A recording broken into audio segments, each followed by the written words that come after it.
That's not the impression I get. They may be feeding people, Yeah, they are. but the economy is not doing well. Well, there's not. And there's high unemployment. Yeah, but everybody's fed. So that's the baseline. If everybody's fed, everything's okay? Well, everybody has their basic needs met, like housing and transportation. Yeah, but that's medical. who's paying for that? And guess what is the first thing? France. What is the first thing that Hollande did when he went into office? He raised taxes on the wealthy, Right. and many of them started to leave the country. Jerry Brown did the same thing in the state of California. As soon as he became governor, there was a huge deficit in the state of California. Okay. So what did he do? He imposed a huge excise tax on the wealthy. Okay. And guess what? They started leaving. They went to tax-free states such as Washington, Nevada, Texas, Florida. Okay. And that's not good for California. Not long term. He solved the problem short term because not everybody left at once, but long term you're going to have less revenue than you're going to have more revenue because all the wealthy people that work really hard that make all the money, the 5% that make and pay 95% of the taxes, I mean or the 80-20 rule if you want to use that rule. Yeah. I mean 20% of the people make 80% of the money. Yeah. Well, why do they make so much money? Because they work their asses off. Well, not every time. The people that are successful in business, it's not handed to them. They have to work pretty hard to get it. Maybe some are really smart and don't have to work as hard as others because they're really super smart, but I don't think they should be penalized because they're successful. And Hollande and Jerry Brown, they like to penalize people who work hard. Tax the hell out of the people that make a lot of money. And that's the answer to every problem. An actor who makes a movie and makes $20 million doesn't work hard at all. He just happened to leverage his... He may have worked very hard to get to that point, and so now he's profiting from... It's very hard to become one of those actors that makes $20 million in a movie. Right. Very Let's hard. say That's maybe 1% of the people who act. But what I'm saying is not everybody who has a lot of money work hard. Somebody can do a painting in 5 minutes. You don't think Arnold Schwarzenegger worked hard to get where he was in his acting career? He worked very hard. I mean, he came from nothing. He came from Austria. He was a bodybuilder, and he made something of himself. He worked very hard. Now maybe he gets paid a lot for a movie, but to get to where he is today, it wasn't given to him. He worked his buns off. Right, that's right. He did work his buns. He worked his buns. That's what you said. But a lot of people work picking up lettuce, and they work very hard. And Well, as my father said, yeah, when I was growing up, yeah, and I'll try to put it in a polite way, but he said you can shovel manure, yeah, and you could be the best shoveler of manure in the world, and you don't make any money. and you're not going to make a lot of money. Okay, so it's not really hard work. Well, shoveling manure is not hard work mentally. It's maybe tough physically. It's physical. So if you want to make your life better, you have to work. you have to educate yourself. Right. And there are opportunities in this country, but the problem is the public education system is in real trouble in this country because of unions. You cannot fire a bad teacher. And I don't agree with the idea that to get someone better, you fire them. You train them. You Yes, but if they don't want to do the job and they don't do what you tell them to do, at some point you've got to fire them. No, I don't believe in firing people. So is no matter how bad they are, no matter whether they come to work or not, you would never fire them. No, bad is your opinion. You can make someone Yes, better. but come on. If somebody doesn't come to work, Oh, if they don't come to work, then or you have if let's say they come to work and they sleep all day, or they don't do what they're supposed to do, they don't do the job, they do something else, they sleep, they eat, they smoke, whatever. That's rare. No, I'm afraid it's not. Unfortunately, you've got a lot of lazy. A lot of people who go to work. There are a lot of lazy. Don't do anything. Very little. If you go down to City Hall, or you go to City Hall, yeah, that's true. We have just look. Just look around. There are people, and I go to the Metropolitan Transportation. If you fire them, they don't have a job. Well, then they have to get educated and work hard to find another job. It's not hard to get a job. It's a process. In fact, I'm launching another business. Okay. It's going to be a mentoring business where I will help train people, show them the way to get a job. It's a process. It's not complicated. It's hard work. You've got to be willing to work really hard and put yourself out there. But I can help anybody that's competent. But they have to be competent first. Yeah. And you could say that's subjective, but and probably would. Yeah. But anyway, anybody can get a job if they're willing to work hard to get a job. Now, you might not get the best job in the world that you want, Let's say you're just graduating from college. Okay. And you think you should be the chairman of a company right off the bat. Well, that doesn't happen. That doesn't happen. Okay, you have to work. You have to take an entry-level position and work your way up. Okay. You have to earn it. Okay. That's what That's capitalism... What you did? That's what you did? That's what I've done all my career. Every job I've had to work very hard at. Oh, okay. Nobody's given me anything. All right. So now you're self-employed. You cannot say anybody can fire you. Well, that's not true. I have clients that can fire me if they don't like the job I'm doing. Yeah. They can fire me. And if I'm not doing the job that they want me to do and I don't do something to change it, they should fire me. Oh, you mean if your clients don't like the way you represent them, right, they can fire you? Of course. Okay. Absolutely. I don't want to work for somebody that doesn't think I'm doing a good job. I work very hard. I'm a very intense person. And if I have... your job consists of writing contracts for them? Oh, it's more than that. That's a very small part of it. It's a small part of it. And then you represent them maybe? I go out and help people create opportunities. I go out and help people find hotels. If they want to buy a hotel, I work very hard to find one that suits what they're looking for. And then I negotiate until we get it done. And that's a lot of work. Anybody can look for a hotel. That's not hard. Is it hard? It's very hard to find one that can be actually purchased. It's not easy. This San Francisco, for example, is one of the hottest, most desirable hotel markets in the country. New York and San Francisco are the two. So what do? You call the chairman of the board and say, do you want to sell your hotel? Not necessarily. It depends upon the particular hotel and what the ownership structure is and what my contacts are with that ownership structure. But I have contacts at the highest levels of most ownership companies of hotels and of hotel management companies. And I enjoy good relationships with these people. And sometimes there are multiple owners per hotel. Sure. So you have to work with all of them. Well, not necessarily. There could be limited partners that I don't have to deal with the limited partners. I deal with the general partners. Okay. And the general partners may be one or two people. It may be a president of a hotel REIT. It may be the president of a family operation. Whatever it is, I've spent years getting to know these people. So if somebody comes from out of the area trying to do the same thing I am doing, to buy a hotel in San Francisco, they're not going to get anywhere. Because they don't know the players. They don't know the market. They need somebody. Oh, you have experience. Of course. And I've got contacts. I've got relationships that I've spent years building. And I'm doing the same thing now in politics. I'm building relationships with people on both sides of the fence, both Democrats and Republicans, throughout this country. And in order to, unfortunately, one of the requirements to run a successful campaign is you have to raise a lot of money. And that's part of the process. And so I'm going to start that. I'm not going to do it this year because this year we're still in the 2014 cycle. Oh, okay. So I'll wait till next year. But I'm building the foundation so that in January of next year I can start raising lots of money. And I understand the process because I worked on Rudy Giuliani's presidential campaign. I was a Northern California co-chair of his campaign. Giuliani? Yeah, and he's a great guy.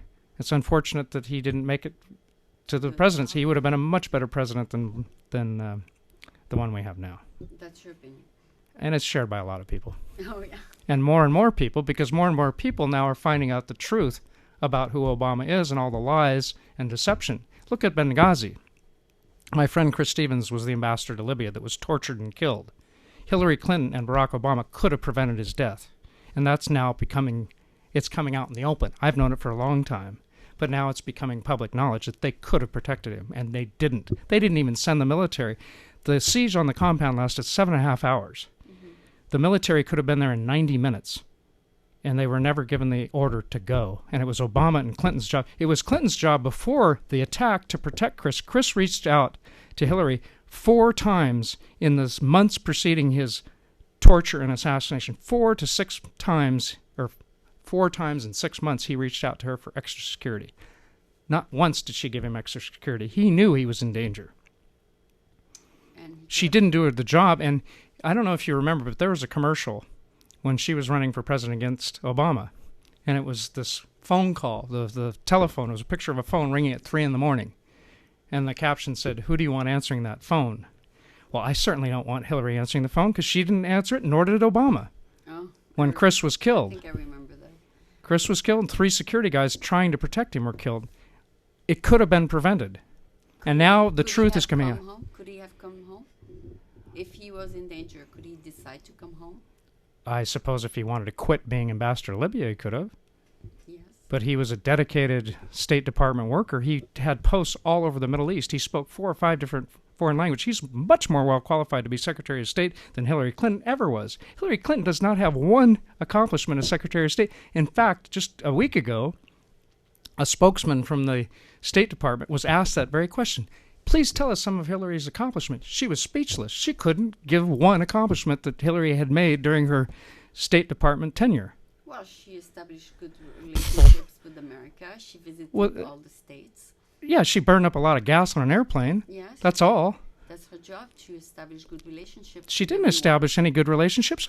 She, well, this is wonderful. She said, we're going to push the button and change the relationship with Russia. Well, look at where that relationship is with Russia now. Putin is playing Obama like a puppet. Our relationship with Russia is deplorable.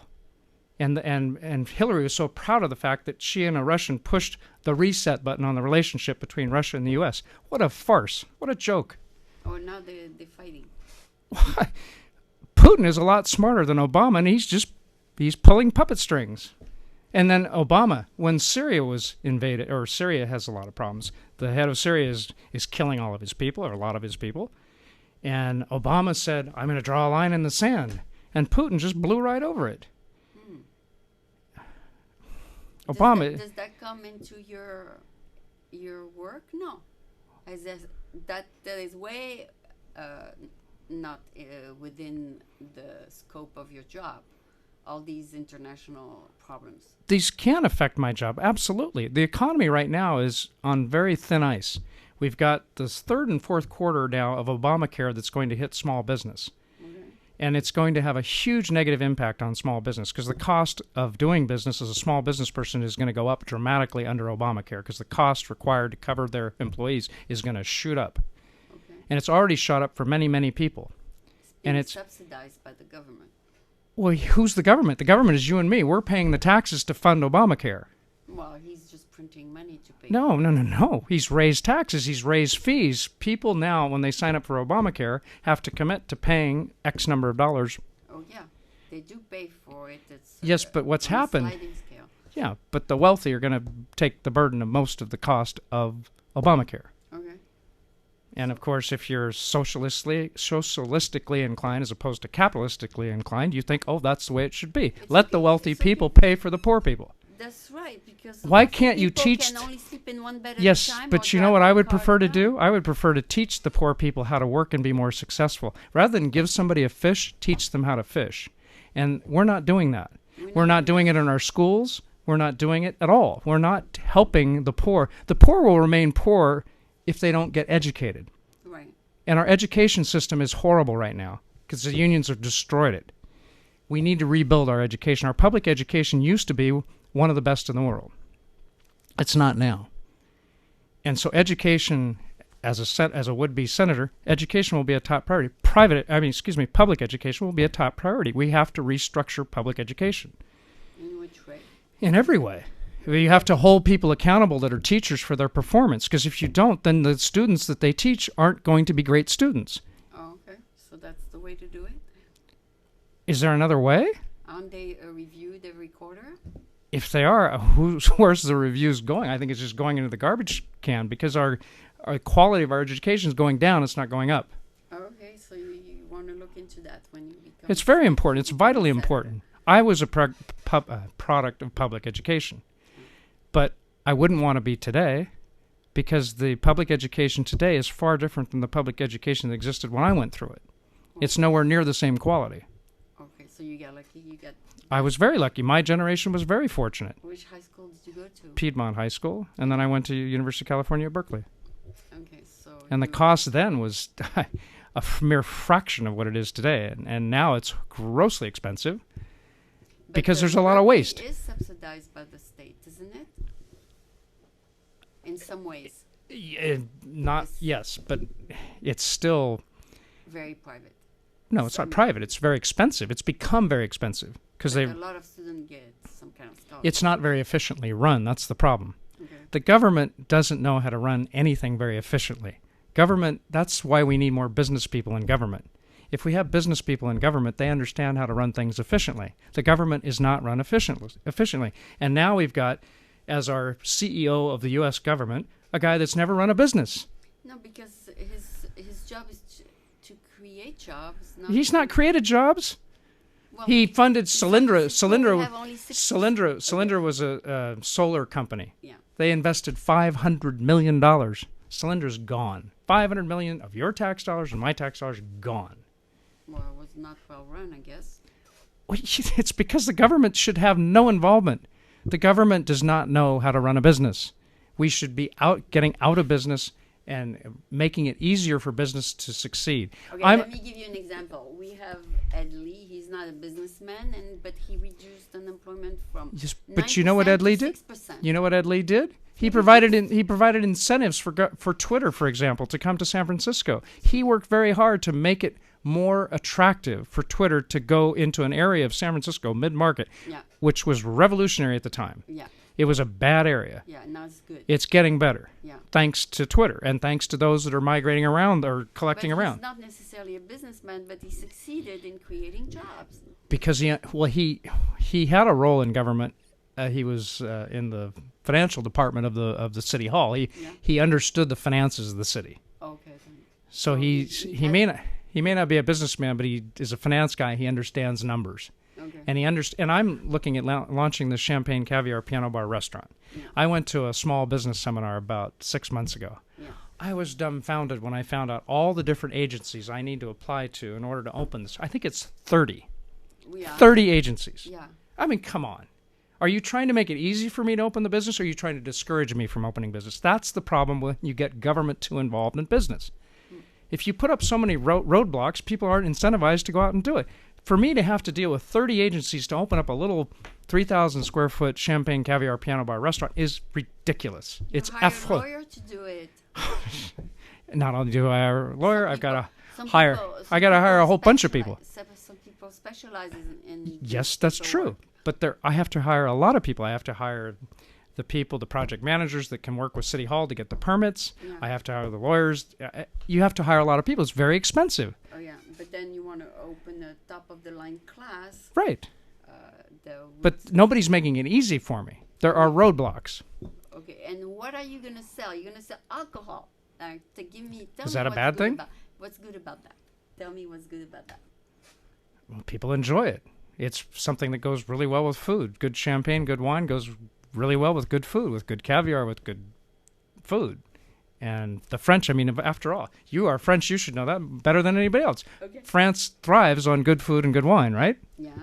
That is your central industry. But what you're selling is not really like organic thing or... caviar is organic. Yeah. And the champagne comes from probably, I don't know this for a fact, but I imagine it's a very healthy vineyard that makes the wine that can then racked and riddled into champagne. Okay. So you think that selling wine is ethical? Absolutely. Okay, well, just so that people know. Now, if people misuse it and drink too much of it, then that's not good. That's not good, but that's not my fault.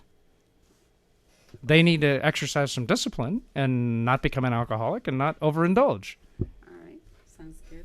All right, so I think even though we spoke only 57 minutes, you told us a little bit of an overview of who you are, and I'm sure that if you run, you're going to give people a bit more details about the other areas that you want to improve in the state of California. Are you a little bit familiar with the other cities of California? Oh, yes, absolutely. I've traveled up and down the state. I don't know every single city, but I'm quite familiar with most. Angeles. Oh, absolutely. In Orange County and San Diego County. In fact, I've done hotel deals down in San Diego County. Yeah. So, yes, I know. Because Los Angeles is, the more south you go, the more Hispanics the state becomes. 57% Correct. Hispanics. True. So you're going to have to deal with a different kind of culture. No hay problema. Yo hablo español. Oh, you do. Perfect.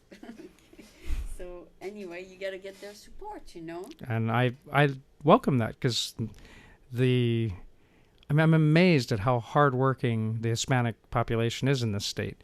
They're in the backs of restaurants working their derrieres off. I mean, these people work really hard. Yeah. I admire that. They're all the janitorial companies, too. But then some of them, they keep working hard, but then they start climbing the ladder because they work hard and they figure it out. They figure it out. And I salute them for that.